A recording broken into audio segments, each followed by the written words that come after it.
Ovo je Srpijeva musaka sa zeljem i mlevenim mesom. Ako te zanima kako sam ovo napravio, ostani do kraja ovog videa i uživaj u istom. Evo šta nam je potrebno za današnji recept. Imamo zelje koje sam oprao, očistio, znači skinulo sam višak ovih petiljki. Evo da ne gubimo vreme, već sam pravio video kako se blanšira zelje. Imate u gornjem desnom uglu, pobacite pogled i ostavit ću vam dole u opisu videa linkove ka tim mojim receptima. Pravio sam sarmice sa zeljem i pravio sam još jedno jelo sa zeljem. Da ne bi gubio vreme, sada pravimo musaku sa zeljem. Jer ljudi ne žele da gledaju duge videe, navikli su na uspravni video format od par sekundi. Ja jednostavno ne umem da vam ispričam nešto u par sekundi. Ko želi da nauči nešto pametno, neka gleda, ko ne želi, neka promeni kanal. Proleće volim baš zbog ovih prolećnih jela, zelje obožavam. Znači ovo nije blitva, nije raštan, ovo je baš pravo zelje. U Srbiji nema posebno ime, nego mi to zovemo zelje, dok u drugim nekim zemljama, napišite mi odakle me gledate, zelje se podrazumeva sve što je zeleno, zelje im je spanać. Tako da prvo ćemo da blanširamo ovo pa ćemo da nastavimo. A za recept nam treba ovako 2 manje glavice crnog luka ili 1 veća glavica, 3 jaja, malo mleka, ovdje imamo jedno 400 grama mešanog mlevenog mesa, imamo suvi začin, imamo pirinač ili rižu. Evo sada ćemo iz ovog ketlera, prokuvao sam vodu, brzinski ćemo da izblanširamo ovo zelje, ne dugo, evo ovako, bukvalno samo, evo pogledajte, i odmah idemo da ovo procedimo i da stavimo u ladnu vodu da ne bi zelje promenilo boju. Mora da ostane ovako zeleno. Evo pogledajte, ovo se uradi za čas posle. Pogledajte kako je zadržalo lepu zelenu boju. Znači samo sam prosao onu vrelu vodu i prelio sa ladnom vodom, ispravo to iscedio i to je to. Evo sada ćemo da iseckamo ovaj crni luk onako na kockice i to ćemo da propržimo kao kad pravite nadev za punjenu papriku ili sarmu. Ako ne znate kako isto imate u mojim videima. Da ne gubimo vreme. Evo kada sam luk iseckao, idemo sad da propržimo ovo, prodinstamo ovaj nadev za ovo jelo. Evo sada ćemo u jednu posudu da napravimo preliv za ovo jelo. Tu ćemo izlupati 3 jaja.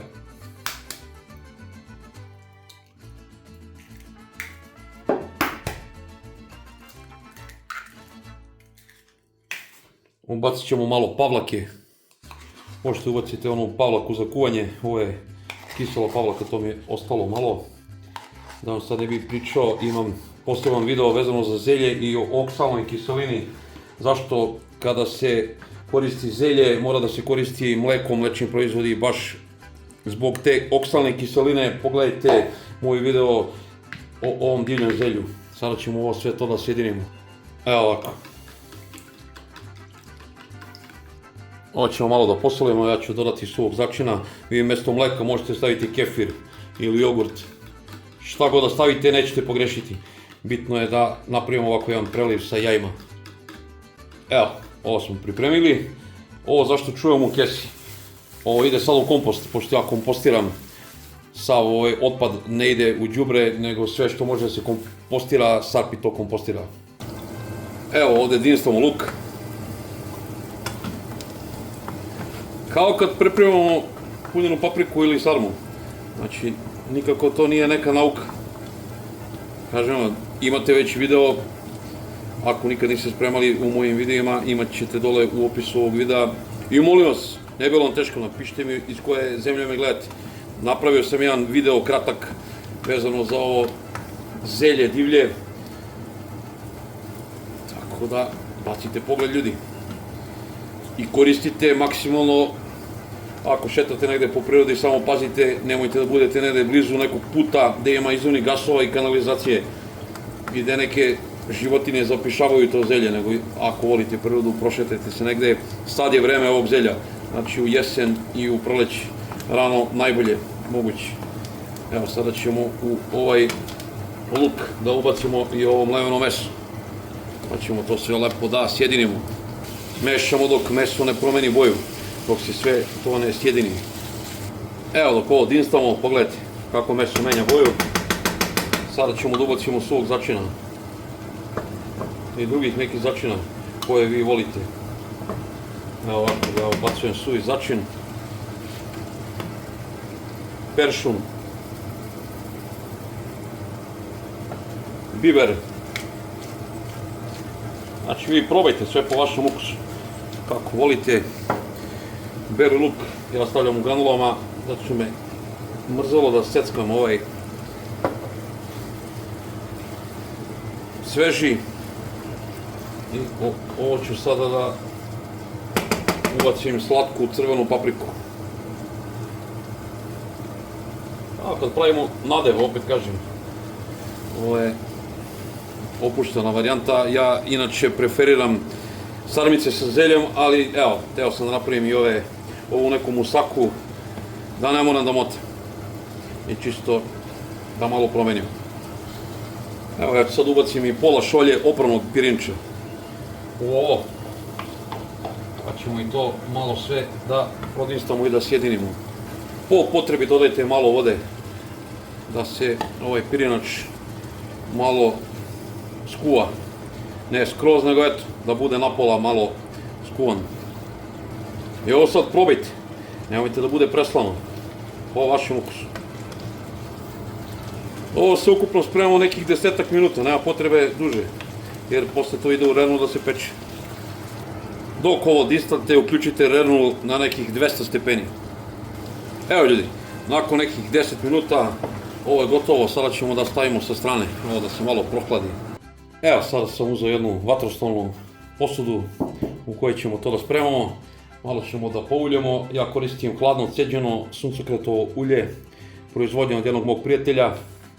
Ako vas zanima gde to kupujem, možete me kontaktirati preko društvenih mreža, pa ću vam reći. Znači ovako stavimo malo ulja, dole premažemo i sada šta ćemo da radimo? Sada ćemo da poređamo zelje. Ide red zelja pa red mesa. Evo ovo zelje koje smo pripremili ćemo da poređamo dole po dnu. Znači ne moramo da motamo ništa, samo lepo poređamo. Evo pogledajte, sada ćemo preko toga da stavimo ovo mleveno meso i pirinač.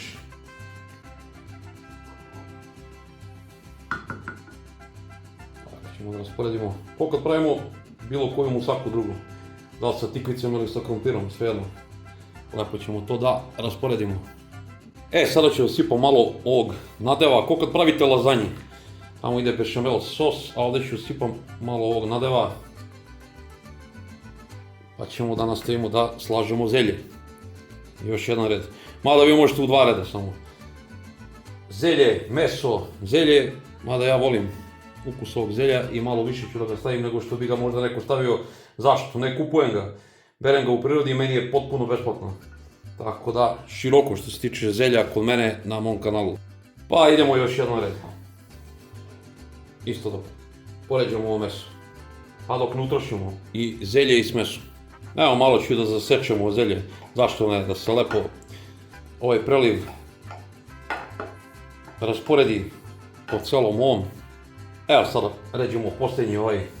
U stvari pre toga da malo sipam. Nemojte da žurite ko ja, meni se često dešava da zaboravim nešto. Znači ostavimo i za kraj. Ide ovaj posljednji red zelja. Evo pogledajte, utrošili smo sve zelje, malo ću da zasečem. A lakše će poslije biti da se vadi. Ovako kao na neke porcije. Evo kao što vidite. I sada ćemo da prelijemo sa ovim što je ostalo od ozgo. Evo pogledajte kako je to lepo. Sada ovo ide u rernu na 200 stepeni na nekih 30 do 40 minuta, sve zavisi od vaše rerne i ja ću ovo da pokrijem prvih 20 minuta. Neću da mi brzo zagori od ozgo, hoću lepo da se pirinač skuva kako treba, znači poklopit ću ovim poklopcima, možete staviti alu foliju i ovako ćemo da posle 20-25 minuta da sklonimo poklopac i da ostavimo da se zapeče. Evo, nakon 25 minuta, pogledajte kako to izgleda, sada ćemo da otklopimo ovo i ja i čerka, pošto volimo mnogo sir, malo ćemo da nabacimo sira odozgo i vratit ćemo u rernu da se to zapeče još sigurno jedno 15 minuta, jer moja rerna je malo starija i malo slabija nego verovatno vaša. Tako da eto, još malo pa ćemo da probamo ovaj specijalitet. Evo ljudi, pogledajte, ovo jelo nakon 40 minuta u mojoj rerni je gotovo. Sada ćemo da isečemo i da vidite kako je ispalo.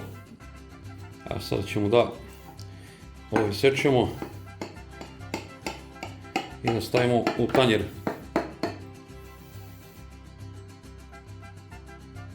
Evo, pogledajte kako to lepo izgleda. Ne mogu da vam dočaram kako ovo lepo miriši. Ovo vam savjetujem da jedete uz kiselo mleko ili pavlaku.